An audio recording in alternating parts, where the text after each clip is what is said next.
Right, I'll go when I'm ready. I'd like to start by introducing our project within the wider context of the LIVE project. We are... We are LIVE Project Group 7, after all of that faffing around. So our original working title was Praise Pods, and quite early on in the project we decided to change that to Voice of Arbourthorne, for reasons which I hope will become apparent as this presentation goes on. For this project we've had the pleasure of working with Arbourthorne Community Primary School, which is a relatively new build school amalgamating two local, an infant school and a primary school. And it's based in Arbourthorne, which is about 2 miles uphill from Sheffield city centre. And we were introduced to that school by Richard Crook, who heard about the successes of past projects at Sheffield University with the LIVE project. And Richard is the lead positive behaviour practitioner within the Primary Inclusion Support Centre at Sheffield City Council. And Richard's kind of professional remit and personal interests lie in the promotion of greater inclusion within education and society as a whole. His most innovative device for doing this is the Praise Pod, which is where the original name for this project came from. And the Praise Pod concept basically relies on each school adopting a set of core values. They represent positive behaviour and celebrate good citizenship alongside achievement. For example, at Arbourthorne School, these are such things as we aim high, we are respectful, we care, we have self-belief, we have a voice, we are determined, and we're thoughtful. When a child is observed demonstrating this kind of positive behaviour, there's a tiered system of acknowledgement and reward that can start with kind of just purely verbal praise. There's a collectible system of stickers through which can be traded in for things like stationery. They can even be sent to the Praise Pod, and it's here where they're asked to reflect upon why they might have been sent to Praise Pod, and they tell the teacher about kind of why they think they've been sent. And that kind of self-reflection encourages a deeper learning of the value of those core values. That whole interview is videoed and can be shared via Bluetooth with the child and their parents, kind of perpetuating that culture of positivity and praise. At Arbourthorne, it's also reinforced once a week with a sparkle and shine assembly whereby kind of the best examples of positive behaviour in the school are praised publicly in front of their peers and guardians. Now, our problem was this at the start of the project, was that Praise Pod concept actually works really well at Arbourthorne. There isn't very much you could or would change. So we had to think really hard about our skills and how they might support the concept of positive behaviour, perhaps in a wider context, benefiting the school and its immediate community, and as well as supporting Richard's wider aim of inclusion within society as a general whole. We began by spending a lot of time at the school. We explored the area and we had meetings to reflect on what we'd found. We talked to people and just tried to discover exactly what the value of positivity was in their own lives. We sought feedback from parents and pupils about the Praise Pod system, how they thought it benefited their school environment, as well as perhaps how it kind of perpetuated itself into the home environment. And we kind of just observed their interaction with each other at home time. We attended the Sparkle and Shine assembly to get a kind of intense hit of the positivity at Arbourthorne. We even ate school dinners, which is that last slide there, which it was quite hard to maintain a bit of positivity throughout that. We began to have some ideas about how we might be able to take the kids at Arbourthorne out into the wider community as ambassadors for that kind of positivity and praise culture. This idea, for example, was just about giving them a mechanism, a set of furniture pieces that they might use to appropriate and take ownership of space in the city centre. But one thing we identified was that maybe it's a lack of awareness that constrains positive behaviour to the school gates. Maybe the community didn't know about the good work that happened within the school, and likewise maybe the school wasn't that aware of the good work that happened outside of the school gates. So we started to be visible outside the school at home time, using our skills in kind of shaping materials towards a more of a fun end. So this workshop was all about making paper airplanes, showing that a simple skill that people might remember from their own school days actually has value and a worth now. And that was purely to kind of spark conversation and start to build that awareness of what happens in school and what happens outside of school. We had some really good results. We had a lot of families actually taking interest. It was a really good opportunity to talk to people. After doing that a couple of days in that week, we went away and thought more about our skills and what things we could bring to this situation. We ran a daytime workshop, inviting parents into the school to see the kids at work. We ran an animation session, simple stop frame technique, asking them to think about core values and how they were applicable to day-to-day lives inside and outside of school. We ran a workshop called Spatial Exploration, where we got the kids to show us their favourite places in the school and perhaps think about why they were good places, and share them with others, communicate to each other what was special about their place. And again, we ran something based on origami of folding, this time thinking more spatially about furniture and structures. All this time kind of talking and building awareness. One of the dads that came in. All this time we kind of were reflecting upon what we're doing, and we decided that making things was a really positive and engaging way of kind of getting to grips with people that wouldn't normally come into the school, especially with the fathers, such as Neil, who perhaps felt alienated by the usual kind of coffee morning approach to that schools used to get parents into school.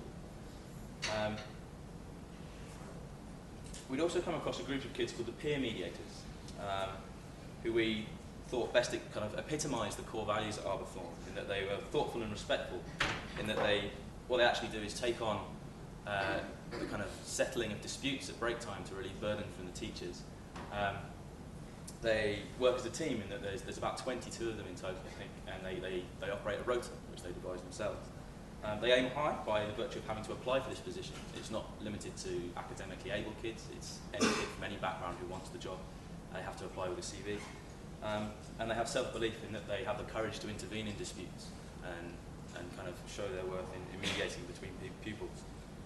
They also mentioned that they lacked a space in which to conduct this mediation, and this got us excited because it's an immediately architectural solution, something we had a clear way that we knew we might be able to help. So with a view to running a second workshop, purely with the peer mediators this time, we devised a system of triangles that could be simply joined using a system of bulldog clips. Big Yellow Self-Storage kindly supplied us with all the cardboard we needed for this, and continuing a tradition they've had of helping out university projects in different departments as well as architecture. For this workshop we focused primarily on the peer mediators, prompting them to think architecturally about what kind of spaces and places suited the activity they did and how they could enhance it.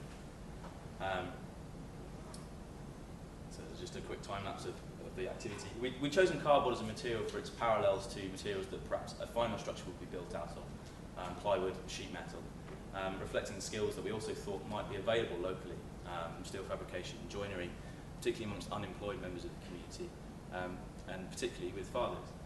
We thought that might offer another way to get people into the school. And the kids had a great time. They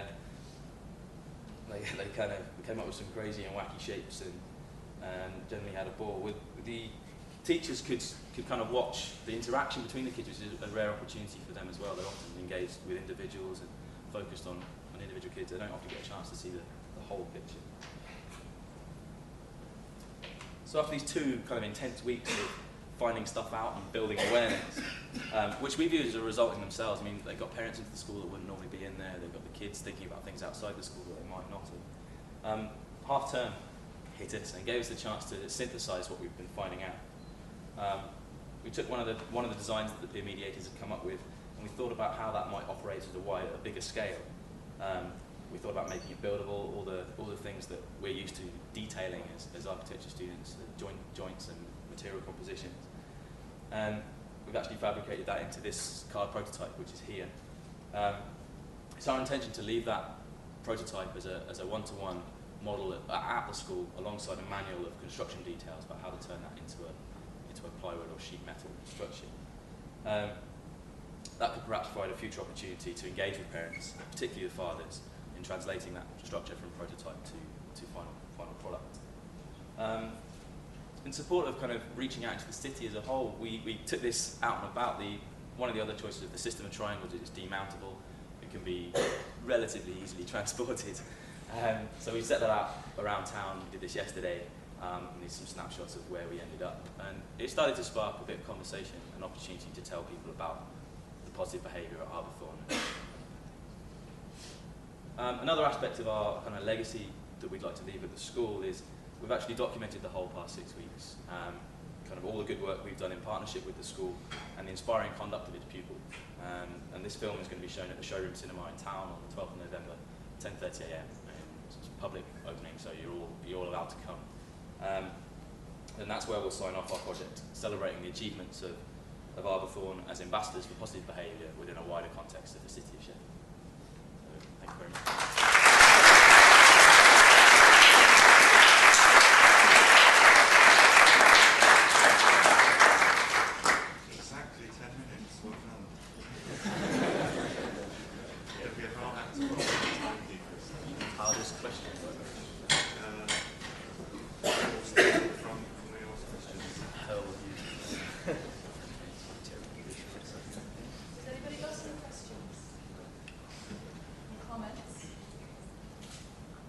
Been printing on cardboard, have you?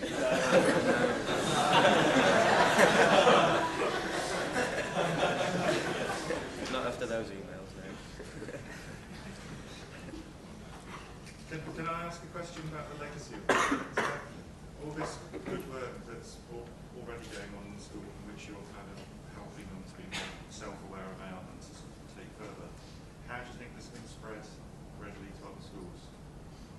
What have you done to kind of encourage that?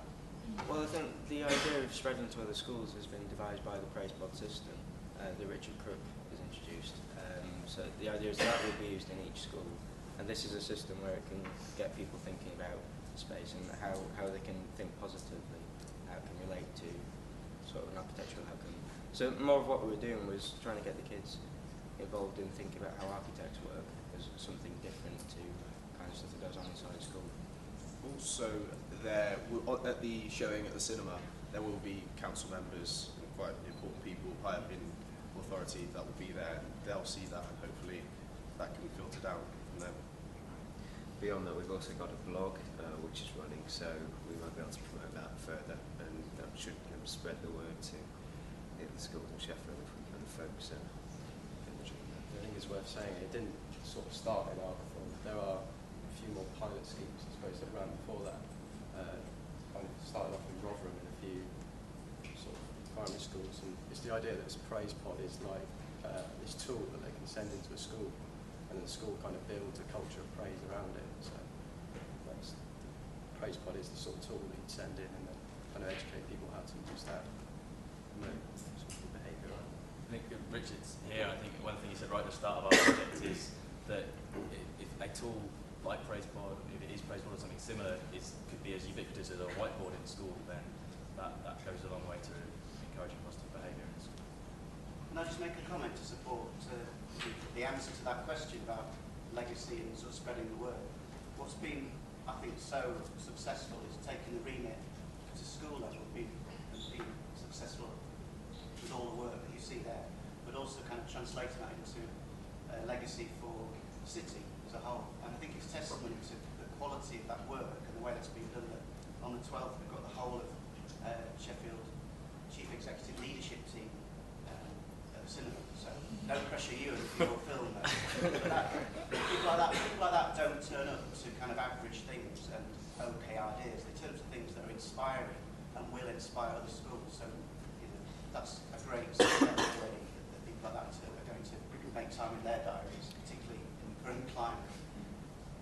I think one of the focuses that we also looked at was taking the idea of core values into the wider community, so and the immediate wider community of Arbourthorne. So it's not specifically just aimed at the school. You know, it's a community-led project in that respect, and this is, you know, we're looking at ways of mediating that and kind of finding mediums to take it to kind of a wider audience, really, and integrating them into the core values of a school and an institution.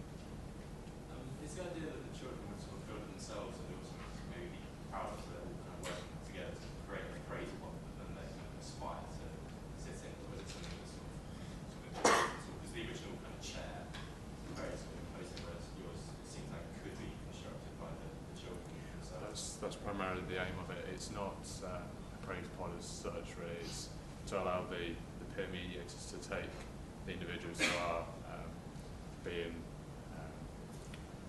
taught to, or just into a different structure that it can have a bit of privacy, and this can be dismantled and put up anywhere really. I suppose that's something that if children build it and take it to the wider community, something that the adults of this outside want to see the children be proud of and set an example for every single work with kids, what kind of work for us. The ultimate goal is for it to be more of a permanent structure, and we've had the workshop manual that we've put together, which shows how it can be constructed out of plywood as a more permanent item in the playground. But I think just the nice thing about it has been getting the kids involved in actually designing it and helping to make it. All the little triangles you can see inside, that was from our second workshop that we were at. They painted triangles, and they've actually got involved in the whole structure in a way, even if they haven't built it today. The structure itself is very durable. I mean, we took it around Sheffield yesterday and it got quite a beating when we took it around. It held up the elements. I think it was about 7 different locations we took it to in the end. And we had quite a few people coming up to it, inquiring what it was. This little thing that's just appeared in Sheffield, really. Why is it so plain on the outside and colourful on the inside? Wouldn't the yellow box let you change the colour on the outside? Well, it's colourful on the inside because that's the space where the children will be mediated using the made system. So it's a nicer space inside to reflect and talk. So it's more about the inside space. It's not necessarily restricted to that shape. That system of the whole reason for going for a component-based system is it can be put together a bit like this. I mean, each one of those triangles is just a 3D kind of extrusion of one of these ones in the image that you see. If you can make a number of more of those units, you can join them almost indefinitely and scale the structure to the space it's in. That was the main intent. And actually, as we were sort of constructing, we created a net on the floor. And as you're sort of building it and putting it up, it creates different spaces along the way. So that's just the ultimate shape. We've also been looking at kind of potential ways of making it more durable and long-lasting. So, for example, creating a plywood structure, and that's something that the school might be able to look into further. But we've kind of designed a template for how that might be constructed. I really like the way the thing itself has emerged very closely out of the process. I think you've done that really well, because I think at the beginning you were struggling to know how you as architects could actually enhance this really sort of successful scheme that wasn't necessarily obviously spatial, and I think you've done that really well, and it has been born out of the particular events and activities that you've done with the parents and the children, and I think that's really good to see. But I just wonder what then is transferable, because we're now focusing on the end product. When it travels from school to school to school and beyond schools, what does actually travel? Does that travel, or does the sort of methodology travel? I think we've always, all along, seen as that we could only ever really fit in as part of a wider process in this project, and this might be something that is specific to Arbourthorne, or as the Tradesport concept encourages, which is building links with other schools. It might travel and almost act as a kind of seed, like they see an example. Part of the exposure, kind of really showing off how it's joined and how it's made, was part of that. You can see it, you can replicate it, and it might be something that other schools take up in that way. But I think it's giving a slightly false impression at the minute that we've got a big cardboard thing and there's images on the screen, and that was at the end. That isn't really the end point of this project. It's one of a number of things that we did in this project and that happened in this project, and that will continue to happen hopefully after we left. So could you conceive of another school sort of looking at that, understanding the process, but doing a completely different I think that's the whole idea in a sense. Like the fact that these components are, so easily interchangeable means that the form itself can kind of adapt to the needs of the user, and even the design itself is completely nomadic in that respect. It can be moved around, it can be altered, it can be adapted, and hopefully developed, for the specific use. There's a trajectory between making paper airplanes and what you've ended up with, and perhaps with the mid-school, if you'd started making baskets out of willow or something, it would have ended up very different. So, I think it's nice to sort of speculate on how differences can occur in different situations. The best bit, from my personal point of view on this, is that it ties very closely to the skills thing. The skill in making and wanting to affect stuff is a you could call that a masculine kind of approach. Fathers are what schools struggle to engage with, I think.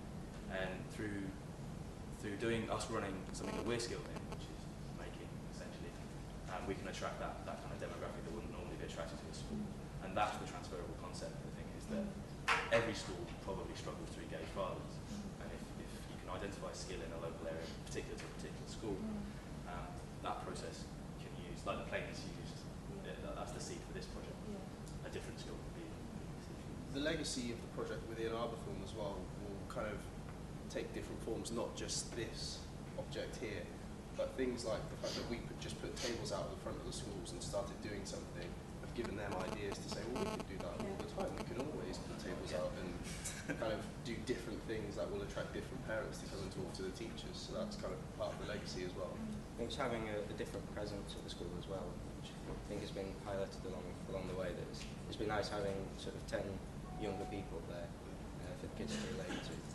So it's well, youngish, but yeah, it's just nice in that respect to just see the interaction and see how it all works. And it is a really inspiring school, so it's just nice to do something with them that we can hopefully leave as a legacy, as we keep saying. And they have been